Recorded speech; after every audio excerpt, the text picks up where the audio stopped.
कि जम्मू कश्मीर में आखिरी चरण का चुनाव 1 तारीख को होने जा रहा है और आज मैं हमारी पार्टी के लिए, हमारे नौजवान उम्मीदवार के लिए, आपके छोटे भाई बेटे सुमित मल्होत्रा जी के लिए वोट मांगने के लिए आपके बीच में हाजिर हुआ हूं। ये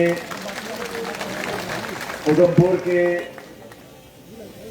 नौजवानों की आवाज को बुलंद करने के लिए, जम्मू कश्मीर के लोगों की भलाई के लिए सालों से संघर्ष कर रहे हैं और मैं धन्यवाद देना चाहता हूं कांग्रेस पार्टी का, विशेष रूप से राहुल गांधी जी का, कि उन्होंने एक नौजवान को मौका दिया है आपके यहाँ से चुनाव लड़ने के लिए।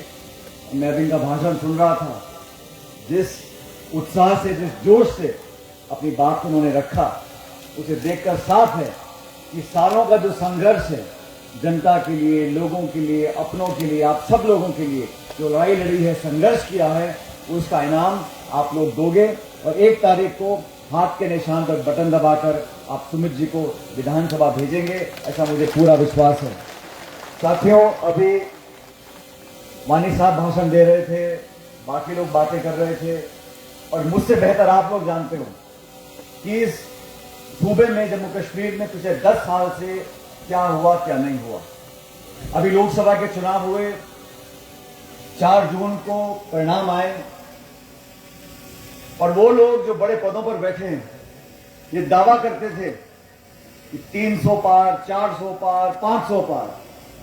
देश की जनता ने उनको आईना दिखाया और लोकसभा के अंदर आज बैसाखियों पर बैठकर उन्होंने सरकार बनाई है। दिल्ली के अंदर जनता ने बता दिया कि आप घमंड और अहंकार से राज नहीं कर सकते, आप तानाशाही तरीके से राज नहीं कर सकते, आप संविधान में छेड़छाड़ करने की बात बोलकर लोगों का मन नहीं जीत सकते, आप 2 करोड़ रोजगार हर साल देने का वादा कर नोटबंदी कर लोगों के साथ खिलवाड़ कर उनकी भावनाओं से खेलकर, मजहब और जुबान के नाम पर लोगों को बांटकर आप वोट नहीं ले सकते।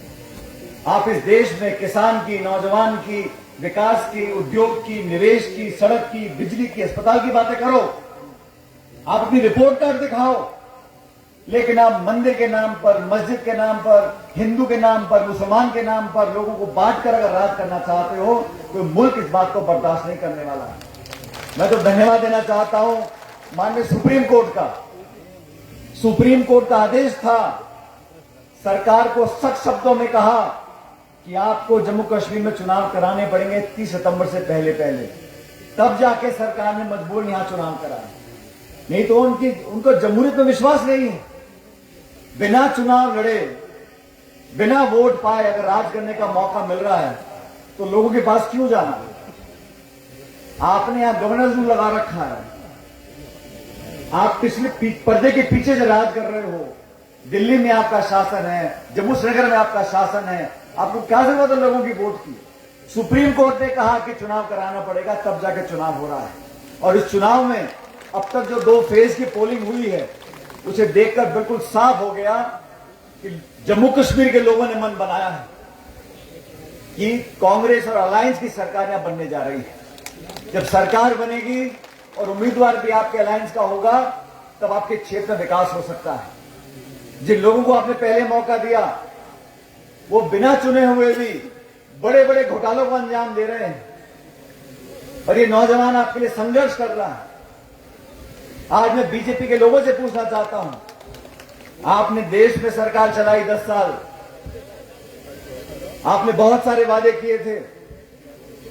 इन 10 सालों का अगर लोग जवाब मांगते हैं तो आपके पास कोई जवाब नहीं है। भारतीय जनता पार्टी ने हमारे देश के नौजवान जो सेना में भर्ती होना चाहते हैं, जो फौज में भर्ती होना चाहते हैं, और मैं जानता हूं ये सरहदी इलाका है, यहां के लोग अपनी मातृभूमि के लिए मरने मिटने को तैयार हैं, चाहे वो किसी मजहब के हों। उन लोगों के लिए आपने फौज में घुसने के दरवाजे बंद कर दिए। आप अग्निवीर वाली योजना लेकर आ गए। ये अग्निवीर की योजना क्या है? या बच्चों को मौका दो और 4 साल बाद नौकरी खत्म। खुद तो 10 साल हो गए और 5 साल और मांग रहे हैं, खुद के लिए 15 साल, और जो फौज में नौकरी करेगा उसको 4 साल। फौज की नौकरी कोई आम नौकरी नहीं है।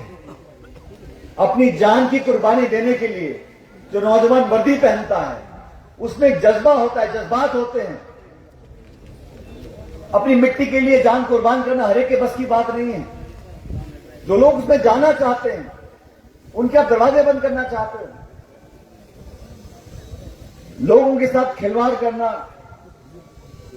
भावनाओं में लोगों को बहका देना, मजहब की बात करना, धर्म की बात करना, जाति की बात करना, बकरवाल, गुजर, पहाड़ी, डोगरा, राजपूत, हिंदू, ब्राह्मण, मुस्लिम, इसमें लोगों को गोमा कराकर आप लोगों का वोट ले लो, ऐसा होने वाला नहीं है। आज मेरे सामने जो लोग बैठे हैं, हर मजहब के लोग बैठे हैं, हर धर्म के लोग बैठे हैं। हमें हिंदू मुसलमान के चक्कर में नहीं पड़ना। हम सब इस धरती माता के बेटे हैं। हमें अच्छी सरकार चाहिए, अच्छा विधायक चाहिए। और ये नौजवान आपके बीच में सालों से संघर्ष कर रहा है। इसलिए मैं तो आपसे निवेदन करता हूं, आपने सबको परख कर देखा है। आने वाले समय में 8 अक्टूबर को सरकार हमारी बनने जा रही है। मैं हरियाणा में दौरा कर आया हूं। हरियाणा में भी 10 साल से बीजेपी की सरकार है और ये डबल इंजन बोलते रहते हैं। दिल्ली में इनकी सरकार है, हरियाणा में उनकी सरकार है, डबल इंजन है। लेकिन मैं हर जगह बोलता हूं कि जो इंजन है दूसरा वाला बीजेपी का, वो सिर्फ धुआं फेंकता है, वो काम नहीं करता। अभी जम्मू कश्मीर में बहुत कोशिश कर रहे हैं, कुछ पर्दे के सामने से, कुछ पर्दे के पीछे से। इनके नेताओं के भाषण सुनो। जम्मू कश्मीर में आएंगे, अब चुनाव आ गए तो सारी कश्मीर की पार्टियों को गाली दे रहे हैं, कह रहे आतंक को बढ़ावा देते हैं, ये करते हैं, वो करते हैं। जब आपने पीडीपी के साथ यह सरकार बनाई थी तब आपको पीडीपी अच्छी लगती थी, तब वो सब अच्छे लोग थे, तब बहुत बढ़िया लोग थे। उस टाइम लगाते आप गवर्नर रूल, लेकिन सत्ता का लालच था, सरकार में आपको हिस्सा चाहिए था, इसलिए आपने सरकार बना ली, फिर अपना गवर्नर का शासन लगा दिया और यहां के लोगों को जो बेइज्जत करने का काम किया। आजाद भारत के इतिहास में कभी किसी सूबे को यूटी नहीं बनाया गया, यूटी को राज्य बनाया है। क्या कारण था? किसने डिमांड रखी थी कि आप किसी पूरे राज्य का आप स्टेट्यूट छीन लो, उसको बेइज्जत कर दो, उसके स्वाभिमान से खिलवाड़ करो? आपने तो छीन लिया, अब कह रहे हैं सरकार बना दो तो वापस दे देंगे। मजाक बना रखा है। यहां के लोगों को मान सम्मान चाहिए, इज्जत चाहिए, नौकरियां चाहिए। ये पहाड़, ये जंगल, ये सब आप लोगों के हैं। यहां पे आपको काम करने का मौका चाहिए, नौजवानों को नौकरियां चाहिए। और ये तानाशाही वाला रवैया, इसको समाप्त करने के लिए जनता ने मन बना लिया, पूरे देश के लोगों ने मन बना लिया है। राजस्थान आसन में आता, वहां 25 लोकसभा की सीटें हैं, वहां पे 11 सीटें हम लोगों ने बीजेपी को हराई हैं। हरियाणा में 10 सीटें हैं, 5 हम लोगों ने वहां पे हराई हैं। देश के लोगों ने मन बना लिया है। और राहुल गांधी जी ने नेता प्रतिपक्ष बन के सवाल पूछने शुरू कर दिए, तो सरकार के पास कोई जवाब नहीं है। आपने इनके चेहरे देखे, वो रौनक चली गई है। पहले जो रौनक होती थी सरकार के मंत्रियों के चेहरों पर, प्रधानमंत्री जी के चेहरों पर, वो रौनक चली गई है। अब आपसे मैं इतना गुजारिश करने के लिए आया हूं कि 1 तारीख को जो वोट पड़ेगा, हो सकता है बहुत से लोग चुनाव लड़ रहे हों, लेकिन मुख्य मुकाबला यहां बीजेपी कांग्रेस का है। और बीजेपी को मौका आपने देख लिया। बीजेपी ने शासन जो है आपके बीच में कर देख लिया। अब आपको एक नई सरकार का हिस्सा बनना है और उसका एक ही तरीका है कि 3 नंबर के बटन पर, इस हाथ के निशान का बटन दबाकर इस सुमित नौजवान को, हमारे छोटे भाई को आप विधानसभा में भेजो। और मुझे पूरा विश्वास है कि हम लोगों ने जो गारंटी दी है, जो मैनिफेस्टो बनाया है, उसके आधार पर काम होगा। एक ऐसी सरकार बनेगी जो आपके हर चीज को, हर डिमांड को संज्ञान लेकर काम करने का काम करेंगे।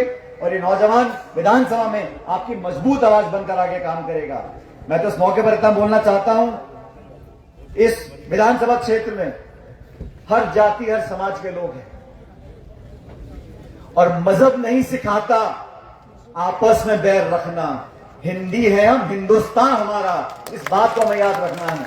हमारे बुजुर्गों ने हमें संविधान दिया है, आपस में भाईचारा, प्रेम, मोहब्बत के हमको संस्कार दिए हैं, उसको हमको आगे बढ़ाना है। तो मेरा आपसे पुनः अनुरोध है, 1 तारीख को भारी मत से और यहाँ बहुत सारी चर्चा चलती है। आज का ये जलसा देखकर हजारों की संख्या में आप लोग बैठे हो, मुझे पूरा विश्वास है कि सुमित को आप जिताकर अपना विधायक बनाओगे और आपके लिए 5 साल मेहनत करेगा। मैं आपसे विदा लेने से पहले चाहूंगा कि यहाँ जो व्यक्ति यहाँ बैठा है, आप सब दोनों हाथ खड़े कर इस सुमित को आशीर्वाद दो और मुझे आश्वासन दो कि आप कांग्रेस पार्टी को जिताओगे। कांग्रेस पार्टी, आवाज नहीं आई, मैं डोगरी में बोलूं क्या? Congress party, Congress party. बहुत बहुत शुक्रिया, धन्यवाद।